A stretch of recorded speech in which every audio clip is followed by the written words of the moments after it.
Monmouth University released new polling showing the president's approval rating at a record low of 34%. And the Washington Post reports President Biden is getting more frustrated with these low poll numbers. According to the Post, in the past few weeks, he and First Lady Dr. Jill Biden have become more upset that his team hasn't been able to make positive progress. With me for more is Jason Johnson, a politics and journalism professor at Morgan State University. He's also an MSNBC political contributor. And Stuart Stevens, a veteran of the Mitt Romney and George W. Bush presidential campaigns. He's now with the Lincoln Project. His new book, The Conspiracy to End America: 5 Ways My Old Party is Driving Our Democracy to Autocracy, is out now. Jason, the election is still 11 months away. I think there's plenty of time to turn polls around. The Post points to some potential ways to do that. Ramp up the campaign presence in battleground states, direct activists on how to get the word out, regular campaigning. What do you think the Biden campaign should focus on? I don't think this is a messaging issue, Simone. It's not. Like, if anyone is actually paying attention, the numbers appear to be good. What Joe Biden is facing is the headwinds of people still recovering from the pandemic. You can tell me the economy is great. And we saw, as I've predicted before, we saw a slight bump in his numbers after Thanksgiving. But if people don't feel it, they just don't feel it.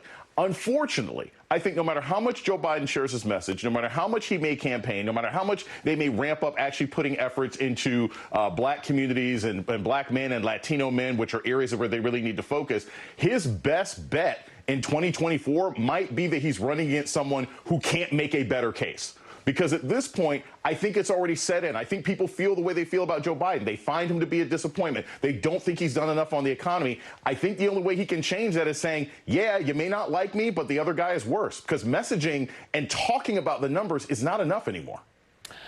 Stuart, what do you think about this? If you were advising the president, what would you say is the best strategy? And let me just tell you, I think that this fighting about the poll number situation is a moot point, because there have been some, good polls that have talked about, that have shown the president up over Trump. But there have also been some not good polls. I think people should just campaign, but that's just me. What say you?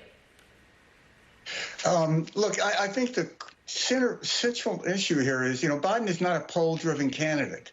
Now, there are candidates that get in races because they have good poll numbers, and they run on the idea of electability.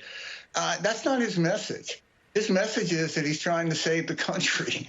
And I think the comparison with Trump is going to be stark and dramatic, and is really going to be a turning point in American history. In 2012, when I was working for Romney, on Election Day, Romney and Obama both had 50% favorables.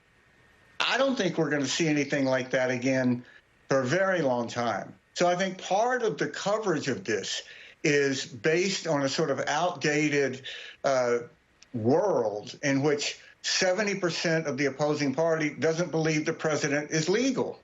So once you don't believe the president is a legal president, what can you say? Well, okay, he's not legal, but he's doing a good job on inflation, or he's not. I mean, there's no message that's going to reach these people.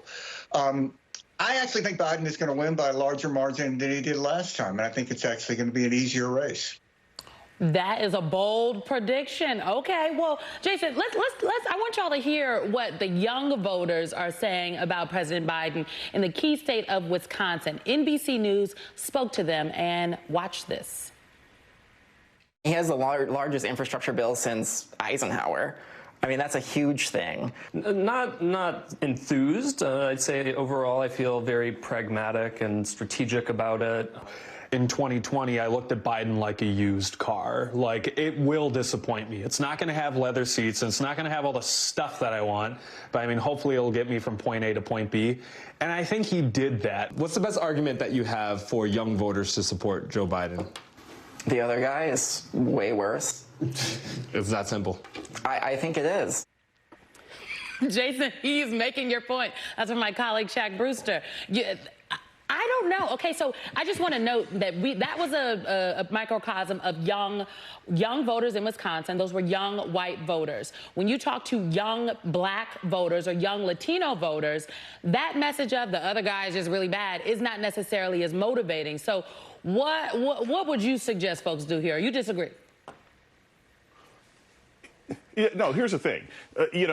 What a bunch of young white kids say is different than what a bunch of young black kids say, also depending on class, race, and location, right? I'm a professor at Morgan State University. It's an HBCU. My students generally think that Biden is doing a decent job. A lot of them don't like him. They never liked him. But we have to put this into context, and I keep telling people this. We are running a binary campaign here, right? That's how America operates. It's not looking at Joe Biden in a vacuum. In a vacuum, he's always going to be disappointing because Joe Biden is not the ex-boyfriend. The sexy, exciting ex-boyfriend was Barack Obama, and he's not coming back. He moved on. He retired, right? So really, it's a decision between the boring, stable guy who wants to sit down and watch HGTV or the absolute abusive monster that is Trump. That's the decision everybody's going to make. That's what they're going to look at next year. There is no way in which we could look at the polling today and say that Joe Biden on his own is going to change those numbers. He can only change those numbers by saying the other guy can't make the case. And I'll also say this, Simone, because I think this is a driving force for young people that a lot of folks don't talk about. Young people still care about gun violence. They still care about abortion, and they still care about basic things like, I don't know, doing some more about student loans. That's the kind of thing that's going to drive 18 to 23-year-olds to actually get to the polls. To the degree that Joe Biden will actually talk about that and go around the country and do things about that, that will drive young voters. And then he's got to kind of hope that international situations don't drag down his support amongst activist students and young people, because that's something he's not going to be able to fix. I will note the vice president went on a college tour earlier this year, and that student loan piece was something that we heard a lot about. So maybe that is something that's going to ramp up in 2024 as well. Stuart, I'm with y'all on the polls. I really think it's just too early to be talking about these polls. But I think there's some nuggets in there, like on immigration. In that Monmouth poll, the president did not get great marks on immigration. And it makes me think about these Senate negotiations that are happening on the border right now, about the border in here, Washington, D.C. It seems like nothing's going to get done until the new year in January. How does the president navigate these negotiations with Republicans who are calling for Trump-era policies and going even further? Yeah, listen, I think I'm going to have a rare moment of optimism here about what the government's going to do. I think there's an interesting cross-pressure of support for Israel and support for Ukraine balanced against the border. And my feeling is that this is going to sort of sugar out such that it's going to be a not bad compromise. I think it would help Biden to do more on the border. I do think that that's a concern that he should move more to the center, say, than he has now. He's tried to do this. You know, he's had all these it's been an issue for 25 years. We just haven't solved it. I don't think we're going to solve it in the next few months. But, you know, to me, the essential question here is, how many voters are there that voted for Biden in 20 who are now going to vote for Biden and Trump in 24? And I don't think there's many of those out there. And there's Biden's best group in 20 were under 25 voters. He won that group by 11 points. So there's a lot more of those entering the marketplace and a lot more of older voters who voted for Trump leaving the marketplace. And I think that's another sort of positive trend that's not being reflected in the polls. The polls don't always tell the whole story. That's why we have to get the brilliant minds on to discuss. Jason Johnson, Stuart Stevens, thank you both very, very much.